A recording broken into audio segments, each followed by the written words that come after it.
Assalamualaikum warahmatullahi wabarakatuh. Pada pertemuan ke-10 kali ini kita akan membahas mengenai kepemimpinan. Kita masuk ke yang pertama, yakni pentingnya sebuah kepemimpinan.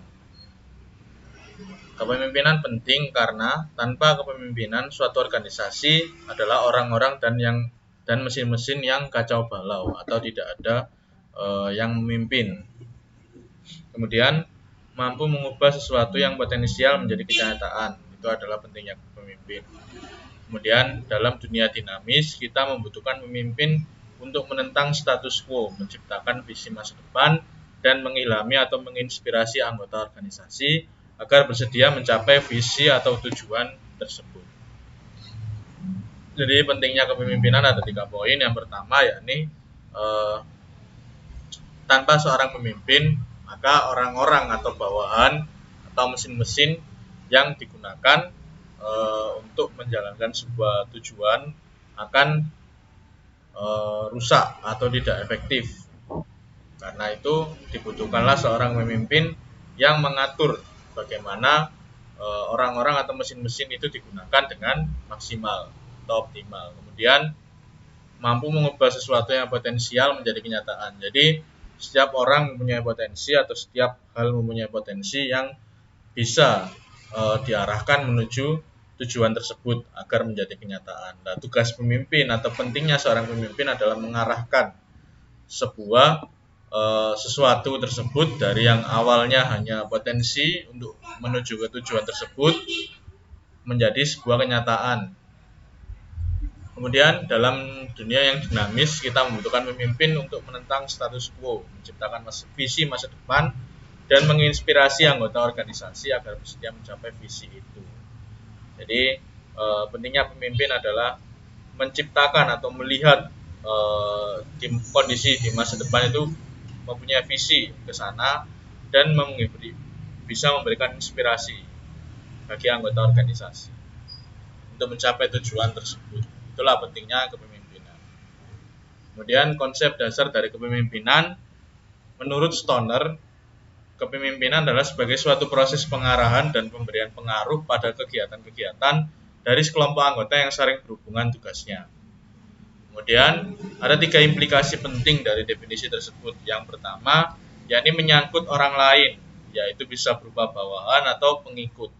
Kemudian yang kedua, menyangkut suatu pembagian kekuasaan yang tidak seimbang di antara para pemimpin dan anggota kelompok. Dan yang ketiga, adanya penggunaan pengaruh dari seorang pemimpin tersebut kepada bawahan. Jadi konsep dasar kepemimpinan adalah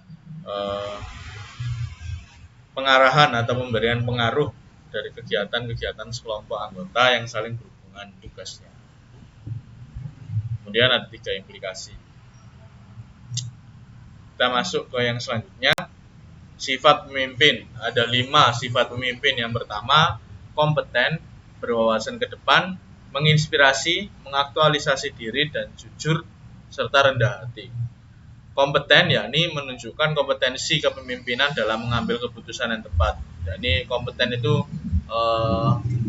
capable atau mumpuni bahasanya, bahasa sederhananya. Kemudian berwawasan ke depan, mempunyai visi,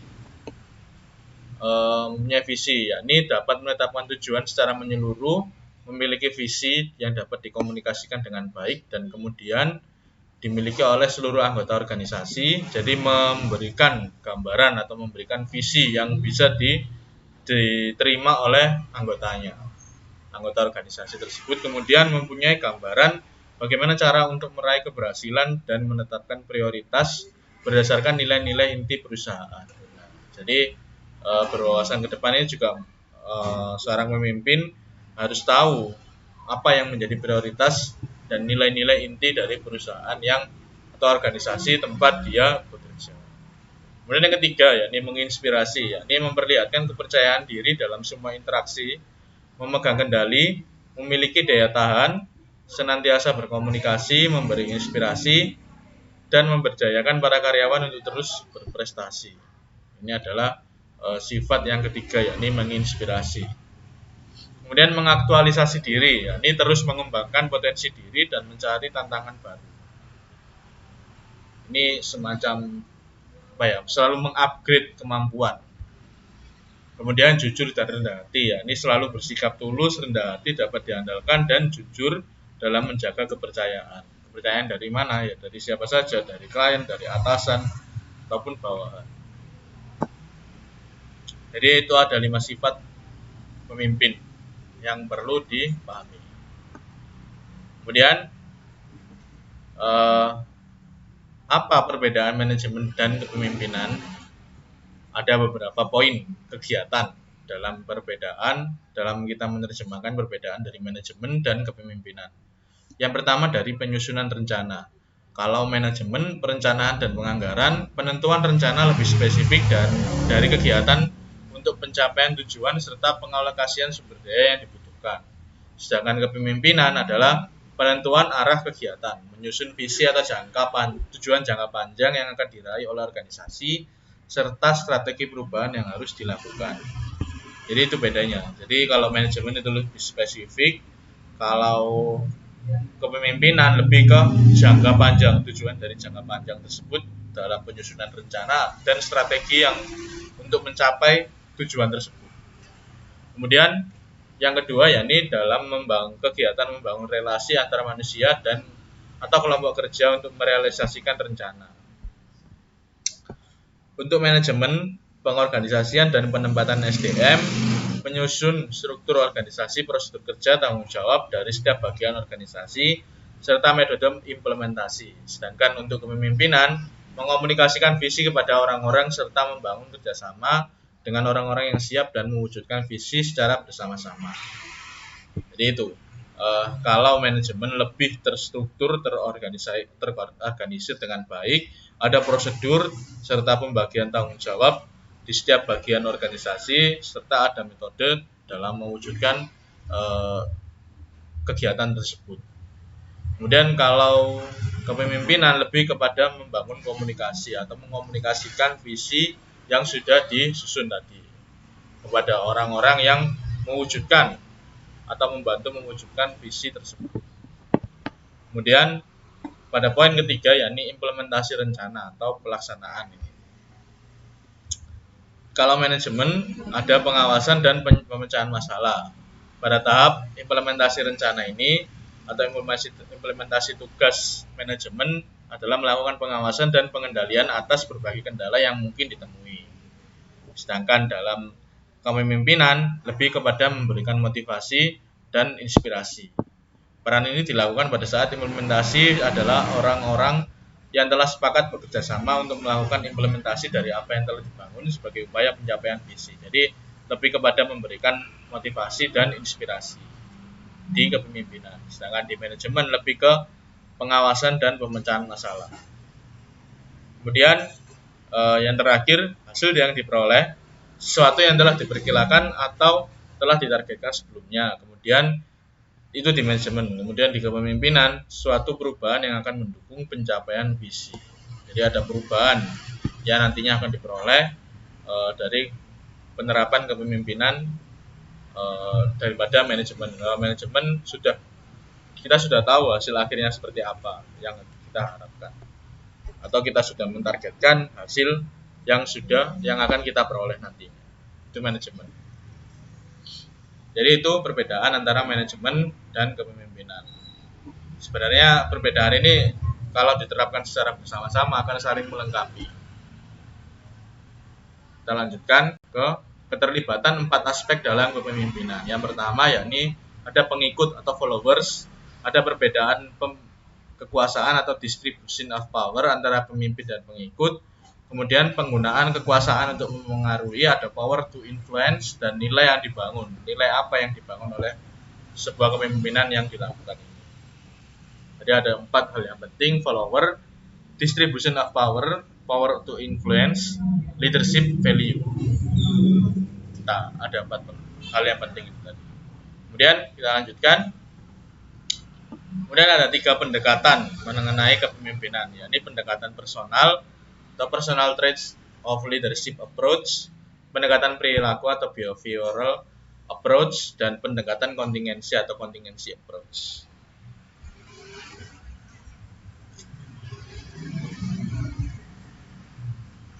Kemudian apa yang dimaksud dengan pendekatan personal mengenai kepemimpinan? Setelah kita tidak tahu 3 hal itu tadi, maka kita akan bahas satu-satu.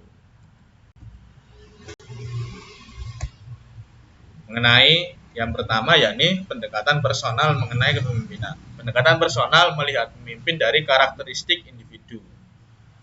Pemimpin dan bukan pemimpin. Pemimpin tidak hanya bisa diukur dari kecerdasan, kepintaran, sifat terbuka, dan fisik yang menarik saja, karena semua itu masih menimbulkan pro dan kontra. Pemimpin efektif dan tidak efektif. Pemimpin efektif yang mampu membawa anggotanya untuk bersama-sama mencapai tujuan, sedangkan pemimpin yang tidak efektif tidak mampu mempengaruhi anggotanya untuk bersama-sama dalam mencapai tujuan. Jadi bedanya antara pemimpin dan bukan pemimpin, sedangkan dan pemimpin efektif dan pemimpin yang tidak efektif. Itu adalah pendekatan personal, ada 2 jenis. Kemudian kita masuk ke yang kedua, yakni pendekatan perilaku mengenai kepemimpinan. Fokus dari pendekatan perilaku ada 2 hal. Yang pertama yakni fungsi-fungsi kepemimpinan atau leadership function, yakni terkait dengan fungsi-fungsi yang akan mendukung tercapainya tim yang efektif sehingga manajemen dapat dijalankan secara efektif dalam mencapai tujuan. Sedangkan yang kedua, ada gaya kepemimpinan atau leadership style, yakni task oriented or job style atau employee oriented style. Sepertinya ada penjelasannya.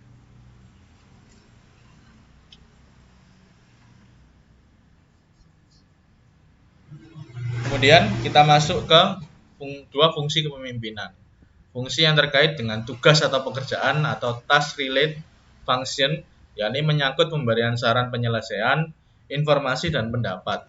Fungsi yang terkait dengan hubungan sosial atau pemeliharaan kelompok atau group maintenance function, yakni mencakup segala sesuatu yang dapat membantu kelompok berjalan lebih lancar, persetujuan dengan kelompok lain, penengahan perbedaan pendapat. Itu adalah fungsi dari pemeliharaan kelompok atau group maintenance function.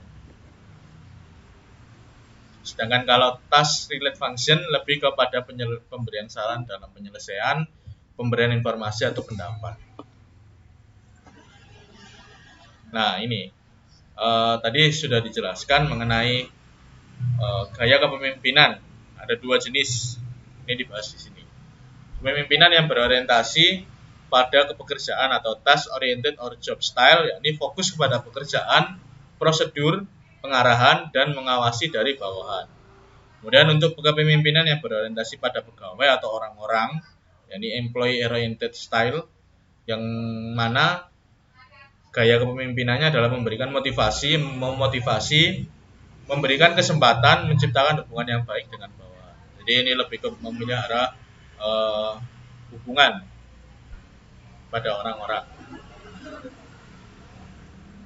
Berikutnya, menurut studi Ohio State tentang gaya kepemimpinan, ada 2 hal yang perlu diperhatikan di sini, yakni consideration atau dan initiating structure.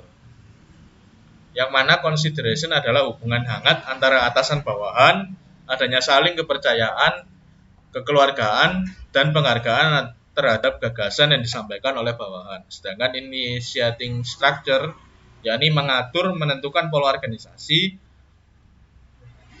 saluran komunikasi, dan cara pelaksanaannya. Nah, ini ada 4 bagian, yang mana jika orientasi pekerjaan rendah dan orientasi pekerjaan tinggi, maka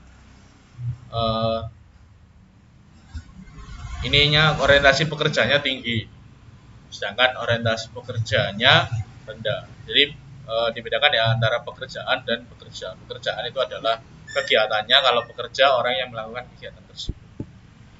Kemudian orientasi pekerjaan rendah dan orientasi pekerja rendah. Ini orientasi pekerjaannya dan orientasi pekerjaannya rendah. Semakin ke kanan dan semakin ke atas semakin tinggi. Semakin ke kanan dan semakin ke atas ini semakin tinggi. Kemudian kita lanjutkan ke pendekatan kontingensi tentang kepemimpinan. Model kepemimpinan situasional dari H.C. Blanchard, model LPC atau Least Preferred Coworker dari Fiedler, dan yang ketiga adalah model jalan tujuan dari Evan House. Ini adalah model kepemimpinan situasional menurut Hershey Blanchard.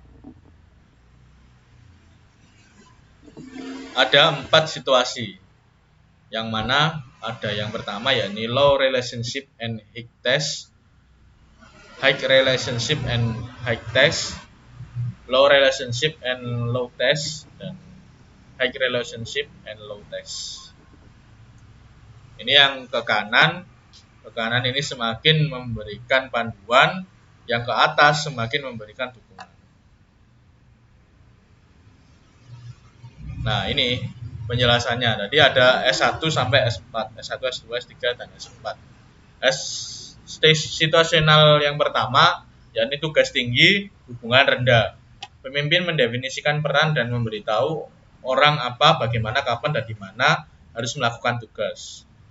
Sedangkan S yang kedua, tugas tinggi, hubungan tinggi, yakni pemimpin memberikan perilaku, arahan, dan bantuan. Yang S3, tugas rendah dan hubungan tinggi, pemimpin dan pengikutnya berbagai pengambilan keputusan. Peran pemimpin memfasilitasi dan berkomunikasi. Kemudian S4, tugas rendah, hubungan rendah, pemimpin sedikit memberi arahan dan bantuan. Kemudian kita masuk ke yang kedua, yakni model LPC, Least Preferred Coworker dari Fiedler. 3 faktor kontingensi yang perlu dipertimbangkan dalam model LPC, yakni yang pertama, hubungan antara pemimpin dan anggota, yakni tingkat keyakinan, kepercayaan, penghargaan terhadap bawahan kepada pemimpin mereka. Yang kedua, ada struktur tugas, tingkatan pada tugas-tugas kerja bawahan, terstruktur atau tidak terstruktur. Yang ketiga adalah wewenang jabatan. Tingkat pengaruh pemimpin terletak pada variasi wewenang seperti mempekerjakan, memecat, mendisiplinkan, mempromosikan, dan menaikkan gaji. Jadi 3 faktor kontingensi yang paling penting yang perlu dipertimbangkan dalam model LPC ini adalah hubungan antara pemimpin dan anggota, struktur tugas, dan wewenang jabatan. Kemudian yang ketiga ada model jalan tujuan atau path goal theory. Path goal theory atau model jalan tujuan dari Evan tadi. Ada 2 hal yang perlu diperhatikan. Yang pertama, perilaku pemimpin. Yang kedua, faktor situasi. Bisa berubah faktor personal dan faktor lingkungan. Kemudian ada 4 tipe kepemimpinan. Yang pertama, pemimpin direktif, memberikan arah dan panduan serta jadwal yang spesifik. Kemudian yang kedua, pemimpin suportif, yakni membantu dan perhatian penuh kepada bawahan. Yang ketiga, pemimpin partisipatif, yakni memberikan konsultasi kepada bawahan. Dan yang keempat, pemimpin prestatif, yakni mendorong bawahan untuk terus meningkatkan prestasi. Selanjutnya ada model Fromm-Yaten-Jago. Model VYJ atau Fromm-Yaten-Jago ini memfokuskan hanya pada tingkat partisipasi bawahan dalam pengambilan keputusan. Ada 5 tipe dalam pengambilan keputusan. Yang pertama, autocratic style ada 2, AI dan AII. Kemudian yang kedua ada consultative style, ada C1 dan C2. Kemudian one group style atau GII. G2 atau GII. Coba kita lihat. Nah, ini penjelasannya dari A1, A2, C1, C2, dan G2. A1 yakni manajer membuat keputusan sendiri. A2, manajer menanyakan informasi kepada dari bawahan, akan tetapi keputusan diambil sendiri oleh manajer. Bawahan tidak selalu harus mengetahui informasi mengenai situasi yang dihadapi.